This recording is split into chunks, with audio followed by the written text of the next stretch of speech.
Bom pessoal, aqui é o professor Aristófanes, do Instituto Federal de Alagoas, Campus Piranhas, da disciplina Desenho Técnico e Instalações Agroindustriais. Vamos para mais uma aula, tá?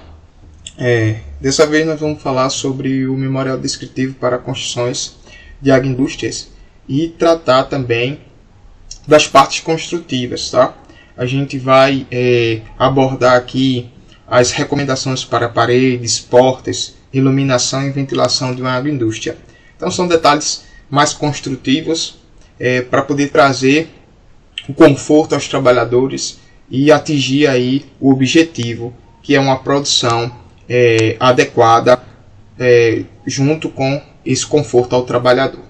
Então vamos falar aqui sobre o memorial descritivo para construções de instalações agroindustriais, tá?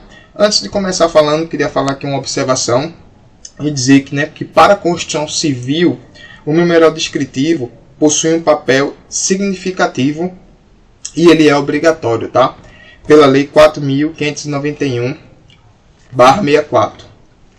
E o que é o memorial descritivo, tá, pessoal? Ele é uma etapa anterior à execução da obra. Trata-se de um documento público e exigido por lei, que deve ser elaborado como verdadeiro descritivo detalhado de tudo que irá compor aquele projeto, ok? Então isso é o memorial descritivo. Ele tem ali algumas informações como materiais que serão utilizados, processos construtivos, e isso daí dá uma certa tranquilidade a quem é o dono da obra, tá? Isso aí mostra que a empresa é uma empresa idônea e que vai cumprir, ou já está mostrando ali que tem um compromisso de cumprir ali o que foi acordado em contrato, tá? Então vamos aqui agora à parte das instalações agroindustriais. Então vamos ler aqui. A legislação higiênico-sanitária federal na área de alimentos determina condições sobre a localização e a construção de edifícios e instalações de agroindústrias. Existem dois regulamentos técnicos principais que detalham essas orientações. Isso aqui também já foi comentado antes em aulas passadas, tá? Que é a portaria SVS-MS número 326 de 30/7/97 da Anvisa e a portaria 368 de 4/9/97 do Ministério da Agricultura, Pecuária e Abastecimento, o MAPA, tá? Essa informação foi tirada de Lima e Vilas Boas 2016, tá? Então existe sim algumas portarias e normas que a gente segue para poder olhar essa parte construtiva, né? Dar uma olhada nesse sistema construtivo para uma agroindústria. Então, vamos falar aqui agora sobre a localização e o tamanho dessa edificação. Então, você tem que observar o terreno onde ocorrerá a construção. Fossas, estábulos, pocíguas e outros locais de criação de animais não pode estar localizado próximo à construção. Claro, né? Esses ambientes não devem estar próximo à construção devido a uma condição sanitária que é exigida para a agroindústria.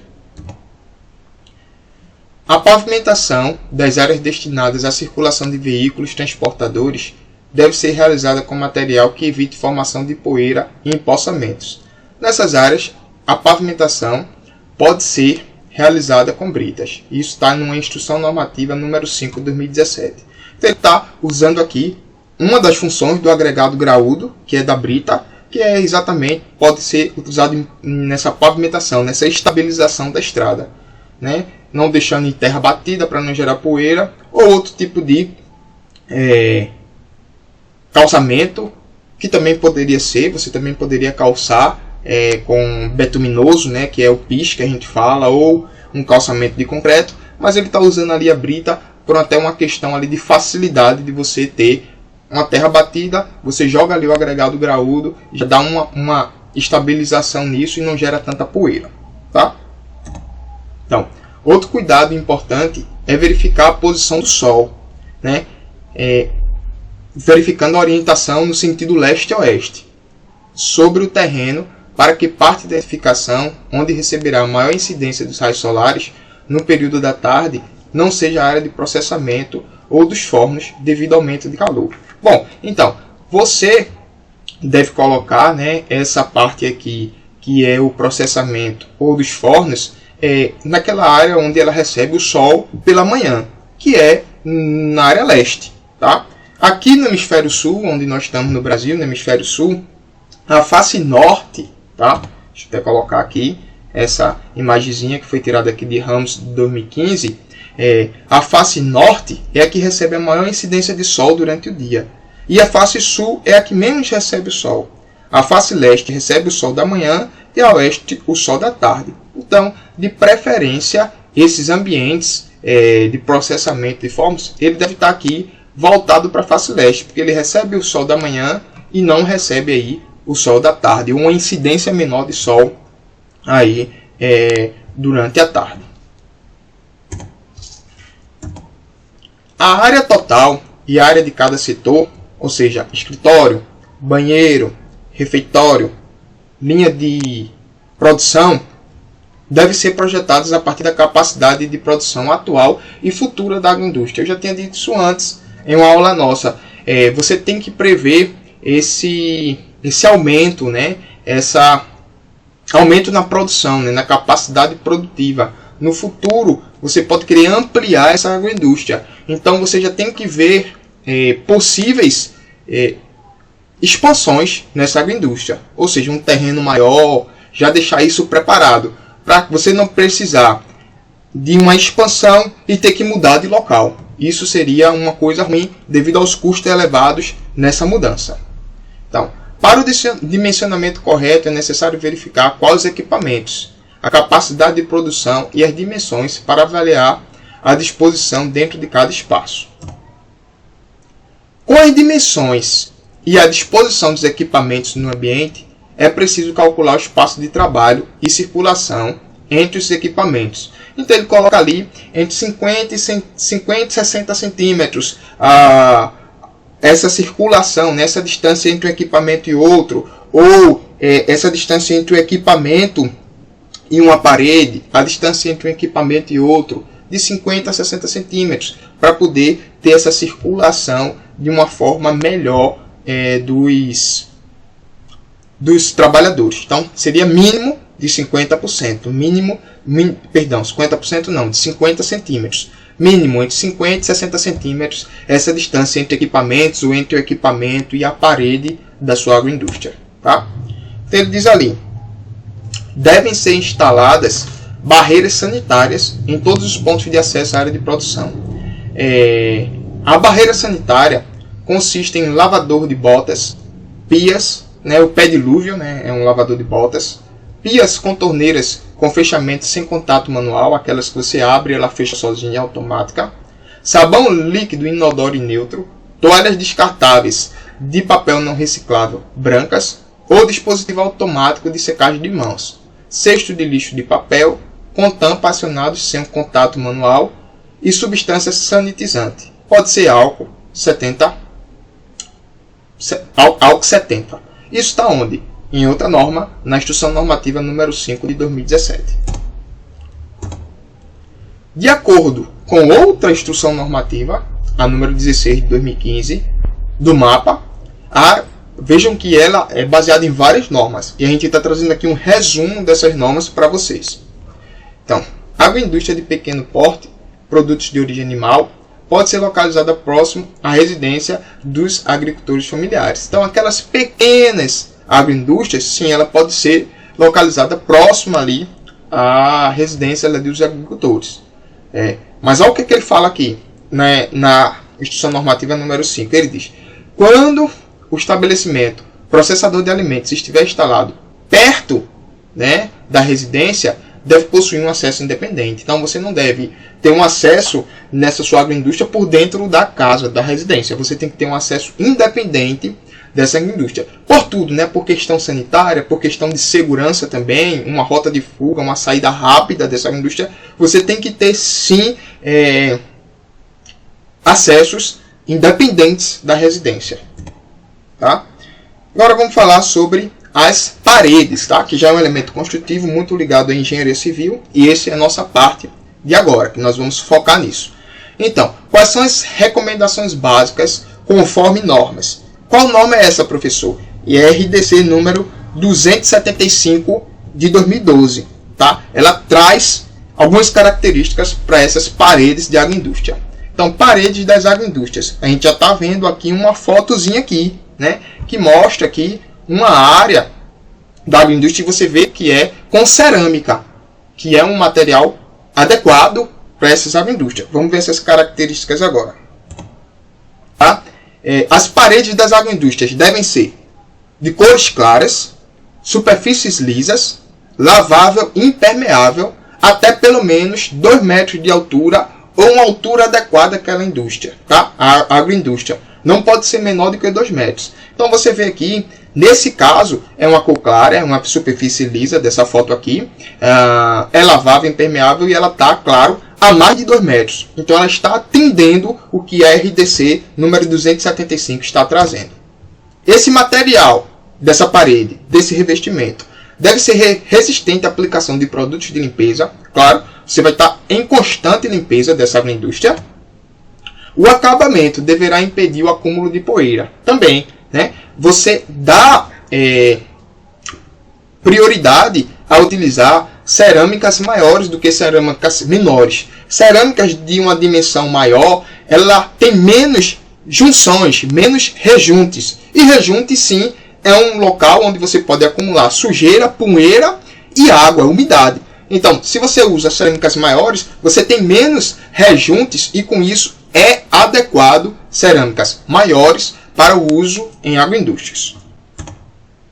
Material de revestimento você tem que utilizar que minimize a condensação da umidade e o desenvolvimento de bolores e leveduras. Bolores e leveduras são patologias, doenças que podem acontecer nos revestimentos e causadas pela umidade. Então, se você inibe a presença de umidade nesses revestimentos, você também vai inibir ou diminuir a possibilidade de uma patologia, uma doença, como bolores e leveduras. Tá? Então, você pode utilizar como revestimento, revestimentos cerâmicos ou tinta epóxi. Tá? São tintas epóxi, professor. Então, essas tintas são de alta performance e de custo médio, que as tornam de grande uso para construções, para combater os problemas de corrosão no Brasil. Possui propriedades: boa aderência, boa resistência química, alta resistência à abrasão e ao impacto. Então você pode usar, ao invés de cerâmicas, tintas à base epóxi. Mas eu aconselho você utilizar cerâmica, tá? Revestimento cerâmico.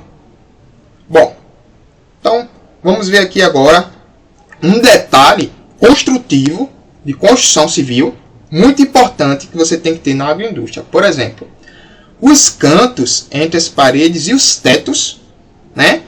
E entre as paredes e os pisos, rodapé, precisam ser arredondados para evitar o acúmulo de sujeira e facilitar a limpeza. Antes disso, eu queria fazer uma observação aqui. As paredes e os tetos, tá? Elas têm que ser fechadas. Você não pode deixar a parede e o teto, você colocar ali sua estrutura do telhado a uma certa distância, para inibir a entrada de insetos, por exemplo. Então você tem que ser fechado, né? Um forro ali, uma laje. O ideal seria uma laje com um revestimento, né? Ali cimentício ali naquela laje. Então o ideal seria uma laje. Vamos dar uma olhada aqui nesse detalhe aqui da questão entre paredes e pisos, tá? Os rodapés, tá? A gente vai dar uma olhada aqui no rodapé. Rodapé é aquele detalhezinho que você tem ali naquela parte inferior ali da sua parede, que geralmente nas casas eles são diferenciados, pode ser um material diferenciado ou não. Vamos dar uma olhada aqui na questão da execução desse rodapé. Primeiro vamos ver aqui um indesejável, tá? Ele diz aqui que na situação indesejável tem uma quina aqui, ó, no encontro entre esse rodapé e aqui a parede, tá ficando uma quina. Essa quina é indesejável, porque pode sim depositar sujeira ali, e é tudo que a gente não quer na agroindústria, tá? E ele diz aqui que o rodapé foi feito posterior ao piso, então ele tem uma má aderência. Isso é um caso indesejável. Na hora de construir, o que é desejável? O que é recomendável? Então ele diz aqui, ó, o azulejo nivelado com o rodapé. Então veja aqui, ó, que ele não tem mais aquela quina. O azulejo está rente com o rodapé. E veja que essa quina aqui, entre piso e parede, ela não é uma quina de 90 graus. Ela tem um raio aqui, ó, ela tem uma curva. E isso ajuda na limpeza desse processo dessa indústria, que é fundamental essa limpeza, tá?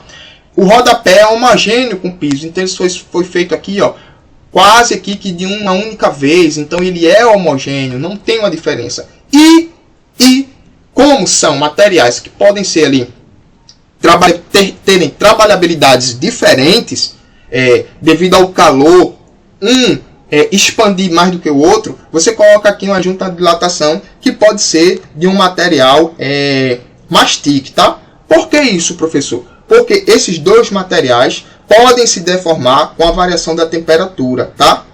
E eles podem se dilatar de forma diferente. E essa dilatação pode ocasionar rachaduras, e se o material dilatar com a temperatura alta, não havendo espaço, ele irá rachar e trazer problemas estruturais para a construção. Por isso, as juntas de dilatação são importantes para evitar esse tipo de problema. Então, você coloca aqui uma junta de dilatação que é um mastic. Ali é um exemplo de junta de dilatação que vai dar essa trabalhabilidade, e seu piso nem o seu rodapé irão rachar. Ainda sobre as paredes, tá? As paredes exteriores, incluindo o telhado, portas e janelas, devem ser à prova d'água. Paredes exteriores, portas e telhados que dão acesso ao interior devem ser à prova d'água, à prova de insetos e roedores. Enquanto que as paredes interiores, como a gente já viu, devem ser lisas, resistentes à corrosão, impermeáveis e laváveis. Aqui está mostrando a parte externa, tá? E aqui ele já dá um detalhe legal das esquadrias. O que são esquadrias, professor? Portas e janelas, essas aberturas de uma construção, tá? Então ele diz aqui: todas as aberturas fixas da edificação da agroindústria deverão ter tela com malha de 1 mm a 2 mm, para impedir a entrada de insetos, roedores, coisas indesejáveis a essa agroindústria.